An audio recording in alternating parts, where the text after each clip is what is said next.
We are making a healthy dessert for Valentines. We are having strawberries. We have a cup of dark chocolate chips, a cup of semi-sweet chocolate.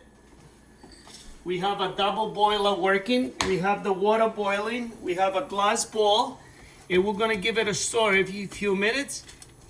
We'll get the chocolate melted. It's easy. It's delicious.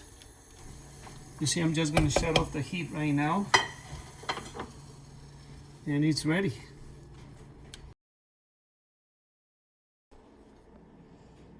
Excellent. And you see, it took us how long? I mean, we had to boil the water, so the water took like maybe 5 minutes. 5 minutes. To melt the chocolate took about 3 minutes. 3 minutes. Perfect. The chocolate, it's not too sweet.